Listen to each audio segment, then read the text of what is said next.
Assalamu alaikum warahmatullahi wabarakatuh. Students of 7th class agriculture की book page number 20 सब्जियों की काश्त के हवाले से हम पढ़ रहे हैं। इससे पहले हमने 3 तरीके पढ़े। सब्जियों को बोने के या काश्त करने के 3 तरीके हैं। पनीरी के ज़रिए, बीज की बराह रास्त काश्त, नबाताती हिस्सों यानी जड़ और तने के ज़रिए। ये तीनों तरीके हमने पढ़ लिए। पनीरी के ज़रिए भी पढ़ लिया, बीज की बराह रास्त काश्त भी पढ़ ली, नबाताती हिस्सों यानी जड़ तनों के ज़रिए जो है ना वो इनकी काश्त बोना चाहिए सब्जियों को, वो हमने पढ़ लिया। तो आज हम पेज नंबर 20 के ऊपर खाद का इस्तेमाल, उसके बारे में हम पढ़ेंगे। खाद का सही इस्तेमाल। सब्जियों की काश्त के लिए सबसे अहम ग़िज़ाई अनासिर नाइट्रोजन, फास्फोरस और पोटाशियम। ज़मीन की ज़रखेज़ी के लिए इन 3 अनासर को मुख्तलिफ़ खादों के इस्तेमाल से पूरा किया जाता है।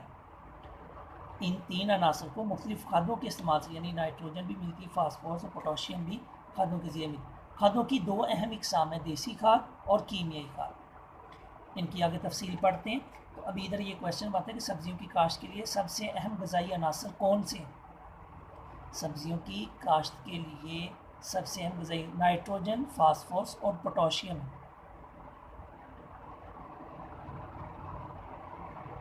और इनकी जो ज़मीन की ज़रखेज़ी के लिए इन तीनों अनासर को मुख्तलिफ़ खादों के तौर पर इस्तेमाल किया जाता है।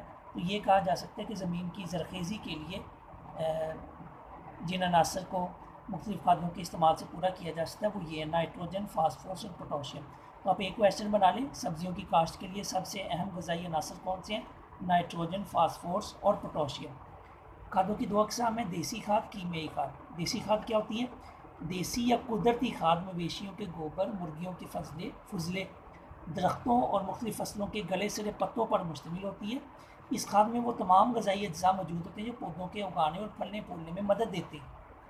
ये इधर तक इसकी डेफिनेशन बनती है। अगर पूछा जाए देसी खाद से क्या मुराद है, ये देसी खाद किसे कहते हैं, तो इधर से लेकर इधर तक आप लिखेंगे। तो ये क्वेश्चन आपने कॉपी के ऊपर भी लिखना है। एक ऊपर जो मैंने बताया सब्जियों की काश्त के लिए सबसे अहम ग़िज़ाई अनासर कौन से, वो लिखने।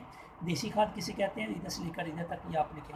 अगर मवेशियों के गोबर और मुर्गियों के फजले दरख्तों, फसलों और सब्जियों के पत्तों को तकरीबन 3 माह तक महफूज घरों में बंद कर दिया जाए तो बेहतरीन देसी खाद तैयार हो। बेहतरीन देसी खाद कैसे तैयार की जा सकती है, ये आप क्वेश्चन बनाएंगे। तो उसका आंसर है कि अगर मवेशियों के गोबर, फजले दरख्तों, फसलों और सब्जियों के पत्तों को तकरीबन 3 माह तक महफूज घरों में बंद करके रखा जाए तो बेहतरीन देसी खाद तैयार हो जाती है। तो ये आंसर भी आपने, क्वेश्चन आंसर भी आपने कॉपी के ऊपर लिखना है। बेहतरीन देसी खाद कैसे तैयार की जा सकती है, पहले था ना देसी खाद किसे कहते हैं, वो इन चीज़ों पे मुश्तमिल होती है, तो वो ये। अब है देसी खाद तैयार कैसे की जाती है, बेहतरीन देसी। तो उसका आंसर आप इधर से लेकर इधर तक देंगे।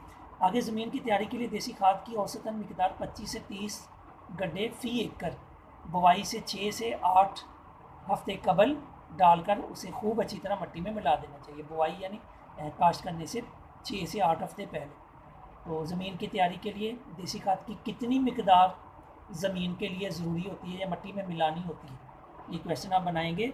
ज़मीन की तैयारी के लिए देसी खाद की कितनी मिकदार ज़रूरी होती है मिट्टी में मिलाने, तो औसतन मिकदार 25 से 30 गड्ढे फ़ी एकड़ बुआई से 6 से 8 हफ्ते कबल डालकर मिट्टी को अच्छी तरह मिला देना चाहिए। ये तो थी देसी खाद, कुदरती खाद। नेक्स्ट हम पढ़ेंगे कीमियाई या मसनूई खाद। खाद की दूसरी अहम किस्म कीमियाई या मसनूई खाद। कीमियाई खाद मसनूई तरीक़ों से तैयार की जाती है। यानी कीमियाई खाद की डेफिनेशन क्या है, कीमियाई खाद मसनूई तरीक़ों से तैयार की जाती है, इसमें पौधों के लिए ज़रूरी नमकियात मौजूद होते हैं। ये आप इतनी डेफिनेशन लिखें, कीमियाई या मसनूई खाद किसे कहते हैं, तो कीमियाई खाद मसनूई तरीक़ों से तैयार की जाती है, इसमें पौधे के लिए ज़रूरी नमकियात मौजूद होते हैं।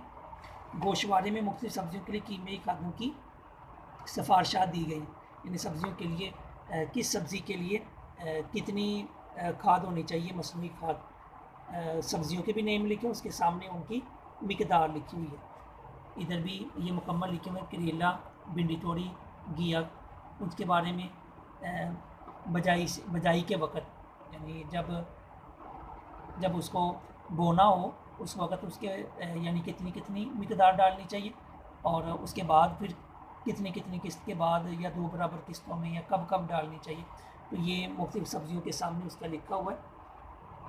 और आगे ये थोड़ा सा रह गया, ऐसे करते हैं कल इंशाल्लाह कंप्लीट कर लेंगे। आज खाद की 2 अहम इकसाम जो हमने पढ़ी हैं, देसी खाद और कीमियाई खाद, उसके बारे में मैंने बताया। कल इंशाल्लाह ये गोशवारा ये पढ़ लेंगे और उसके बाद सब्ज़ियों की कटाई और बीजों का हसूल ये हम मुकम्मल कर लेंगे इंशाल्लाह।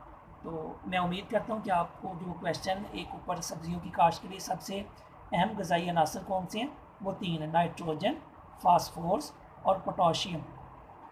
और उसके बाद देसी खाद किसे कहते हैं, या देसी खाद से क्या मुराद है, या देसी खाद कैसे बनाई जाती है या कैसी होती है, ये क्वेश्चन उसका आंसर इधर से लेकर। फिर बेहतरीन देसी खाद कैसे तैयार की जाती है, उसका आंसर इधर से लेकर इधर तक। उसके बाद ज़मीन की तैयारी के लिए देसी खाद की कितनी मिकदार मट्टी में मिलानी चाहिए, वो 25 से 30 गड्ढे फी एकड़। कीमियाई या मसूई खाद किसे कहते हैं, कीमियाई खाद क्या होती है, मसूई तरीक़ों से तैयार की जाती है। ये क्वेश्चन के आंसर आपने कॉपी के ऊपर लिखने, खुशखत करके लिखने, और डेली का काम डेली किया करें और याद भी किया करें। वस्सलामु अलैकुम व रहमतुल्लाहि व बरकातहू।